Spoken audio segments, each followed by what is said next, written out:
Hi friends, good morning. Have A nice day. ഒരു ഗ്രാമത്തിലെ പ്രശസ്തനായ ശില്പി വലിയൊരു കല്ലിൽ ദിവസങ്ങളോളം തൻ്റെ ഉളി കൊണ്ട് അടിച്ചുകൊണ്ടേയിരുന്നു. ഇത് കണ്ട ഒരു യുവാവ് ചോദിച്ചു, ഇത്രയും ദിവസം അടിച്ചിട്ടും കല്ല് പൊട്ടുന്നില്ലല്ലോ, പിന്നെ എന്തിനാണ് ഇങ്ങനെ കഷ്ടപ്പെടുന്നത്? ശില്പി പുഞ്ചിരിച്ചുകൊണ്ട് മറുപടി പറഞ്ഞു, കല്ല് പൊട്ടുന്നത് അവസാനത്തെ അടിയിലായിരിക്കും, പക്ഷേ അതിനു മുമ്പുള്ള ഓരോ അടിയും അതിനെ ദുർബലമാക്കിയിരുന്നു. അതുകൊണ്ടാണ് അവസാനത്തെ അടി വിജയമായത്. പിന്നീട് കുറച്ച് ദിവസങ്ങൾക്ക് ശേഷം അതേ കല്ലിൽ നിന്നും മനോഹരമായ ഒരു ശില്പം രൂപം കൊണ്ടു. പ്രിയമുള്ളവരെ, ഇന്ന് ചെയ്യുന്ന ഒരു ചെറിയ ശ്രമം പോലും വെറുതെ ആവില്ല. ഓരോ ശ്രമവും വിജയത്തിലേക്കുള്ള ഒരു ചുവടാണ്. ഒരിക്കലും പ്രതീക്ഷ കൈവിടരുത്. ഇന്നത്തെ ദിവസം നിങ്ങളുടെ എല്ലാ പരിശ്രമങ്ങൾക്കും നല്ല ഫലങ്ങൾ നൽകട്ടെ. Keep going. Thank you. Hi friends, good morning. Have A nice day.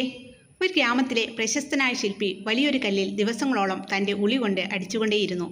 ഇത് കണ്ട ഒരു യുവാവ് ചോദിച്ചു, ഇത്രയും ദിവസം അടിച്ചിട്ടും കല്ല് പൊട്ടുന്നില്ലല്ലോ, പിന്നെ എന്തിനാണ് ഇങ്ങനെ കഷ്ടപ്പെടുന്നത്? ശില്പി പുഞ്ചിരിച്ചുകൊണ്ട് മറുപടി പറഞ്ഞു, കല്ല് പൊട്ടുന്നത് അവസാനത്തെ അടിയിലായിരിക്കും, പക്ഷേ അതിനു മുമ്പുള്ള ഓരോ അടിയും അതിനെ ദുർബലമാക്കിയിരുന്നു.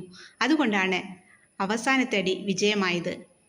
പിന്നീട് കുറച്ച് ദിവസങ്ങൾക്ക് ശേഷം അതേ കല്ലിൽ നിന്നും മനോഹരമായ ഒരു ശില്പം രൂപം കൊണ്ടു. പ്രിയമുള്ളവരെ, ഇന്ന് ചെയ്യുന്ന ഒരു ചെറിയ ശ്രമം പോലും വെറുതെ ആവില്ല. ഓരോ ശ്രമവും വിജയത്തിലേക്കുള്ള ഒരു ചുവടാണ്. ഒരിക്കലും പ്രതീക്ഷ കൈവിടരുത്. ഇന്നത്തെ ദിവസം നിങ്ങളുടെ എല്ലാ പരിശ്രമങ്ങൾക്കും നല്ല ഫലങ്ങൾ നൽകട്ടെ. Keep going. Thank you. Hi friends, good morning. Have A nice day. ഒരു ഗ്രാമത്തിലെ പ്രശസ്തനായ ശില്പി വലിയൊരു കല്ലിൽ ദിവസങ്ങളോളം തൻ്റെ ഉളി കൊണ്ട് അടിച്ചുകൊണ്ടേയിരുന്നു. ഇത് കണ്ട ഒരു യുവാവ് ചോദിച്ചു, ഇത്രയും ദിവസം അടിച്ചിട്ടും കല്ല് പൊട്ടുന്നില്ലല്ലോ, പിന്നെ എന്തിനാണ് ഇങ്ങനെ കഷ്ടപ്പെടുന്നത്? ശില്പി പുഞ്ചിരിച്ചുകൊണ്ട് മറുപടി പറഞ്ഞു, കല്ല് പൊട്ടുന്നത് അവസാനത്തെ അടിയിലായിരിക്കും, പക്ഷേ അതിനു മുമ്പുള്ള ഓരോ അടിയും അതിനെ ദുർബലമാക്കിയിരുന്നു. അതുകൊണ്ടാണ് അവസാനത്തെ അടി വിജയമായത്. പിന്നീട് കുറച്ച് ദിവസങ്ങൾക്ക് ശേഷം അതേ കല്ലിൽ നിന്നും മനോഹരമായ ഒരു ശില്പം രൂപം കൊണ്ടു. പ്രിയമുള്ളവരെ, ഇന്ന് ചെയ്യുന്ന ഒരു ചെറിയ ശ്രമം പോലും വെറുതെ ആവില്ല. ഓരോ ശ്രമവും വിജയത്തിലേക്കുള്ള ഒരു ചുവടാണ്. ഒരിക്കലും പ്രതീക്ഷ കൈവിടരുത്. ഇന്നത്തെ ദിവസം നിങ്ങളുടെ എല്ലാ പരിശ്രമങ്ങൾക്കും നല്ല ഫലങ്ങൾ നൽകട്ടെ. Keep going. Thank you.